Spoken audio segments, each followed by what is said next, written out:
കോതമംഗലത്ത് റോഡരികിൽ വളർന്നു നിന്ന കഞ്ചാവ് ചെടി എക്സൈസ് സംഘം പിടിച്ചെടുത്തു. കോഴിപ്പള്ളി തങ്കളം ബൈപ്പാസ് റോഡിൽ നിന്ന് അമ്പലപ്പറമ്പിന് പോകുന്ന ലിങ്ക് റോഡിൽ നിന്നുമാണ് 52 സെന്റിമീറ്റർ നീളമുള്ള കഞ്ചാവ് ചെടി കണ്ടെത്തിയത്. കോതമംഗലത്ത് റോഡരികിൽ വളർന്നു നിന്ന കഞ്ചാവ് ചെടി എക്സൈസ് സംഘം പിടിച്ചെടുത്തു. കോഴിപ്പള്ളി തങ്കളം ബൈപ്പാസ് റോഡിൽ നിന്ന് അമ്പലപ്പറമ്പിന് പോകുന്ന ലിങ്ക് റോഡിൽ നിന്നുമാണ് 52 സെന്റിമീറ്റർ നീളമുള്ള കഞ്ചാവ് ചെടി കണ്ടെത്തിയത്. NDPS ആക്ട് 1985 സെക്ഷൻ 20A പ്രകാരം കേസെടുത്തിട്ടുണ്ട്.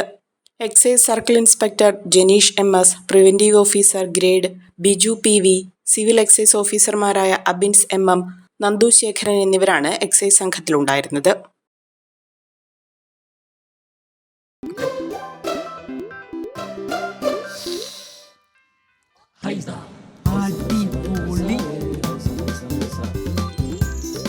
ഹൈസ കറി പൗഡർ ഉണ്ടെങ്കിൽ ഏത് പെണ്ണിനും നല്ല കൈപുണ്യമുള്ള വീട്ടമ്മയാകാം.